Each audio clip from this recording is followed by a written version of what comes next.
était emmurée. Mais au final, voilà, c'était un mal pour un bien. La jument, elle courait super, elle a pris les mauvais coups, donc c'est malheureux sur le coup, mais voilà, ça nous a permis de courir aujourd'hui un peu plus frais. Est-ce que ça s'annonce bien pour elle?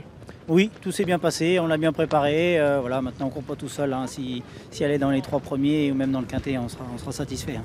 Merci Alexis. Un jument formidable qui avait séduit dès son arrivée dans les box d'Alexis Garando. Ses propriétaires avaient tenté un truc. Elle avait gagné un tout petit quintet à La Capelle dès sa 2e course. Et alors depuis, elle a quasiment pris 200 000 €. Itinéraire incroyable pour cette jument qui est passée par des épreuves à réclamer, qui a changé d'entraîneur 2 ou 3 fois, me semble-t-il.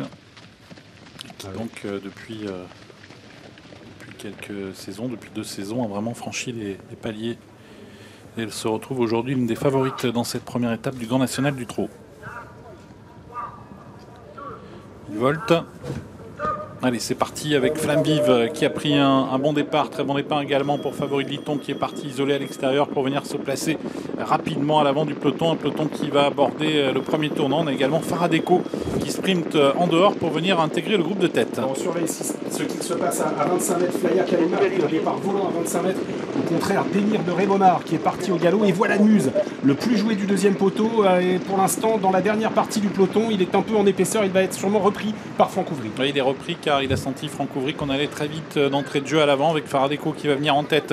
Favori de Liton qui n'est pas loin. À la corde, il y a donc Flamme Vive avec Divine Monceau également qui a pris la corde. Falco Davaroche qui, quant à lui, vient en 5-6e position alors qu'il y a des concurrents qui progressent, dont un qui vient très vite à l'extérieur. C'est De La Chenevière qui vient rejoindre les premiers. Position un peu inconfortable pour l'instant pour Eric Raffin avec le numéro 3 Favori de Liton qui se retrouve en tête du wagon 2 mais sans dos. De La Chenevière a fait un très gros effort devant les tribunes pour venir prendre le meilleur à Faradeco. On retrouve ensuite donc Favori de Liton qui mène le wagon de la 2e épaisseur, très bien placé également, tout près des premiers. Flamme Vive le numéro 5 devant Divine Monceau. Effort de Flaya Kaluma qui tente de se rapprocher à l'extérieur alors qu'on aborde la ligne d'en face avec De La Chenevière. Faradeco qui est en 2e position. Flamme Vive, Divine Monceau qui viennent plus loin. Favori de Liton qui est là au centre. Et puis voilà les concurrents des 25 mètres qui progressent.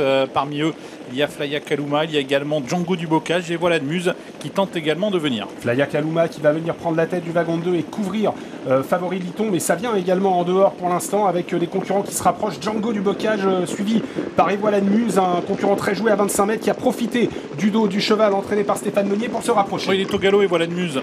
Et voilà de Muse au galop alors qu'il venait de rejoindre les premiers. On perd l'un des favoris sur faute dans ce tournant. De La Chenevière en tête qui pour l'instant anime la course. Donc, Django du Bocage est venu en 2e position à la hauteur de Faradeco. Flamme Vive qui est là également. Et Favori de Liton qui patiente derrière Flaya Kaluma. Toujours De La Chenevière en tête pour bientôt aborder le dernier tour de piste. Faradeco est dans son sillage. Django du Bocage vient à l'extérieur. Flaya Kaluma est également dans le wagon de la 2e épaisseur à la corde en 5e position. On retrouve Flamme Vive devant Favori de Liton, Divine Monceau. À part pour Evoila de Muse, ça se passe bien pour les principaux favoris. Là, il y a 2 gros outsiders par contre aux 2 premières places, De La Chenevière et Django du Bocage, toujours suivi par Faradeco, par Flaya Kaluma. Favori de Liton qui patiente, Falco Davaroche qui patiente. Tous les deux ont des ressources mais ils sont pour l'instant en léger retrait.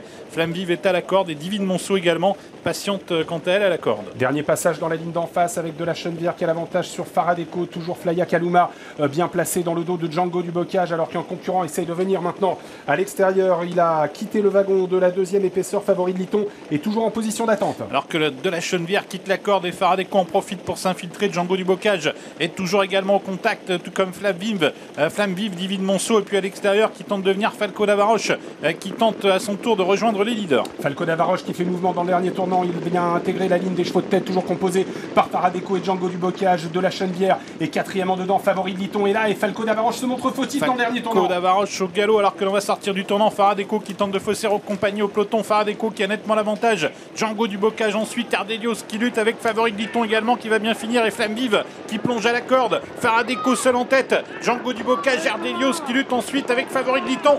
Avec à 100 mètres du but Faradeco qui va remporter cette première étape du Grand National du Trot. Faradeco s'impose, Django du Bocage est 2e. Ardelios termine 3e. À voir ensuite pour les 4e et 5e places. Il y aura photographie entre plusieurs concurrents. Eh oui, le 3, le 4, le 7 ont fini